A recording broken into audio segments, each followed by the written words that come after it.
The American gray wolf, one of the most misunderstood and persecuted animals in America's history. Once systematically hunted and wiped out from the lower 48 states, wolves were reintroduced into Yellowstone through the America's Endangered Species Act. In 1995, 36 wolves were brought in from Canada, and over the course of the next 25 years, they made a remarkable recovery. And as of today, more than 6,000 gray wolves now roam the continental United States. We visited Yellowstone National Park and met with Dr. Nathan Varley, wildlife biologist and advocate. He is the co-founder of Yellowstone Wolf Tracker, the region's premier wildlife guiding service specializing in tracking wolves in Yellowstone. We discussed his work with the Wolf Reintroduction Project in the 1990s and the recent development concerning the gray wolves being removed from the endangered species list. Nathan, can you tell us a little bit how you got started? You're one of the pioneers of the Wolf Reintroduction Project in Yellowstone. Well, I grew up in Yellowstone Park, so I had the wildlife around me as a kid, and I've always been fascinated by the animals, and so my passion gradually grew into becoming a wildlife biologist. I studied at a number of universities and different programs to understand ecology, which is those relationships between animals in a community, and so my career has really been a lot about understanding those relationships and how animals interact in a larger ecosystem context. In the mid-90s, I happened to be between jobs as a biologist, and I came home to live with my parents for a little while before I could figure out what I wanted to do with myself next. And that happened to also be the exact time when the wolf reintroduction was just starting in Yellowstone Park. So I got to become a part of the wolf reintroduction simply by volunteering my time and my skills at that time to the effort. And where I never really thought I was going to end up sticking with wolves through my whole career, that's exactly what happened. Here I am 25 years later, still involved with wolf conservation, wolf recovery, ecotourism, those sorts of things. For those folks who are not familiar with the program, why was it even necessary? What's the history behind having to reintroduce wolves into Yellowstone? In the early history of the park, wolves were not favored animals. In other words, it was park policy really to eliminate predators. And among the predators that were eliminated were things like mountain lions, coyotes, wolves.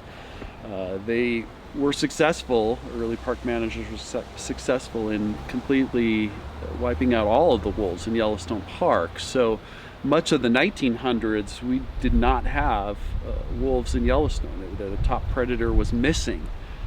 So with the Endangered Species Act passed in the 70s, the gray wolf was one of the listed species early on. The elimination of wolves required some kind of a recovery plan much later. After the Endangered Species Act was passed, then the U.S. Fish and Wildlife Service were charged with recovering wolves in appropriate areas. Yellowstone was deemed one of those. It was still much a natural ecosystem with all of the components still intact, so to speak. And so it was just a natural fit for wolf recovery that a lot of people favored having wolves back in Yellowstone Park.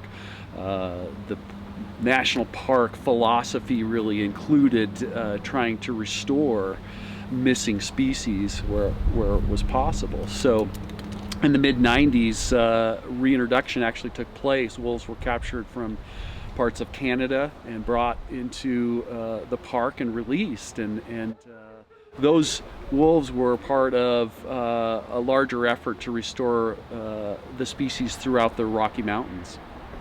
And how did the project go over the course of these past 25 years? The wolf reintroduction was incredibly successful in Yellowstone. There was a lot of successes early on in terms of it not requiring a lot of animals and protection. So they really were able to bring in very few animals and get a pretty substantial recovery in a short amount of time. So we found that wolves were not difficult to bring back in the end. There must be some key elements to reintroducing a species that are necessary for the program to be successful. I think some of the key elements of having a reintroduction work that we saw in Yellowstone was some public support. Certainly the culture and the human element that was involved with the reintroduction was favorable enough. There was opponents, but it was favorable enough to really drive a lot of the sentiment that say we want this to succeed. Additionally, I think the park was perfect for wolves in the sense that we had this intact ecosystem with prey species that wolves could take advantage of. I think the habitat was right for them. They had adequate protection, so poaching and that sort of thing was not a problem. Overall, we also had this generalist carnivore species that's very adaptable, and so unlike many species that need to be recovered, wolves are not a fragile species. They're not habitat specialists that just require one particular thing that's in low supply. It's more like wolves can do really well in a lot of situations where they're tolerated by their main predator, which are humans. So we had that in Yellowstone. We had good protection, species that does well under that scenario, and they thrive. The population really bounced back fairly quickly. Yesterday was a day that for many of us is actually a very sad day, where the wolf, the gray wolf, was delisted from the Endangered Species Act. Can you tell us a little bit about what are your thoughts on that? And more importantly is, how do you think that now the protection of wolves has to continue, and what can people do about it? So with the success of the reintroduction and the recovery of wolves comes some unexpected challenges, which is the delisting. It's delisting, I think, in some ways can be thought of as the finish line for wolf recovery, that any species on the endangered species list, we hope to get to the point where they don't need to be on the list anymore because they've actually recovered biologically and they're safe and secure. And that, on an overall basis in the country, has kind of happened at this point with the announcement of the delisting of the gray wolf in the United States. We're looking at basically the federal government stepping back from further recovery efforts and turning over wolf populations to the states to manage or to safeguard or to continue to recover whatever state they are in that particular state. So I see that as a blessing and a curse. I really feel like the wolf recovery has happened. We do need to mark that occasion by some kind of formalizing their status in the sense that, okay, biologically they've recovered in a lot of places to the extent that they don't need that high level of help any longer. But I'm also dubious of their future in a lot of circumstances, particular areas where they may not be treated really well after the delisting. And there's this concept out there that, okay, if we hunt and trap wolves, they'll be more accepted and tolerated on the landscape. And I think that's still a debatable premise. I don't know that that's particularly true. So what I see a lot is quite a bit of persecution of wolves starting up all over again. Removing the wolves from the endangered species list means that the fate of wolves is now managed by each state. The survival of wolves is now in our hands, the voters.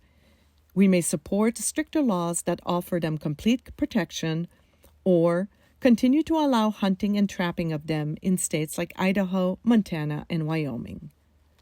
And while their recovery has been touted as one of the greatest success stories for the Endangered Species Act, their long-term survival is not guaranteed and their future is still uncertain. Can you just finalize in your own words what people should do if they care about wildlife out there and they care about a future for the next generation? What should they do? First of all, I think having the experience is very important. So it's way easier to generate the passion and the dedication to saving wild species in wild places if you come and have that experience, if it really touches you personally. So I think, experience it first. That's a big one. So I think having that experience and building upon it is the next step. It's having to build upon the passion that the experience gave you so that you can go out and influence the conservation of species by understanding it, first of all, and then putting that into action by becoming organized, becoming a part of a larger conservation movement. I think that's kind of a two-part thing. Have the experience so that you can really feel it, and it's an emotional thing that burns within you. Mm. And then secondarily, putting that into action by following through with any number of different conservation approaches that we have today, because it's very important that future generations get to experience what we have. Nathan, I'd like to thank you for your time today and for being such an integral part of bringing the gray wolf back to the American West.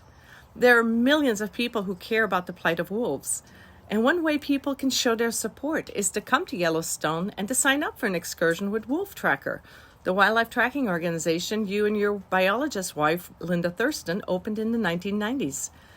It's a great way for visitors to spot not only wolves, but many of the endemic wildlife species in Yellowstone, and you get to visit some of the most beautiful scenery the park has to offer. Thank you. Humans have always had a love-hate relationship with wolves. We have revered and feared them for centuries. And as we learn more about them, their fierce loyalty and devotion to their pack and to their young, their ability to survive in many different environments, we can find ways to coexist with the wolves. If left to roam again, wolves may again one day be a normal part of the American West, as they have been spotted as south as California's Lassen region. But their future lies in our hands and our voices. Hunting them is now allowed in some western states.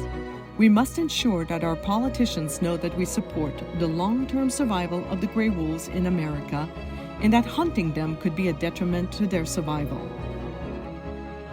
Wolves are a part of our past and our future, and if given the chance, will remain one of the greatest wildlife icons and possibly its most controversial in the American West.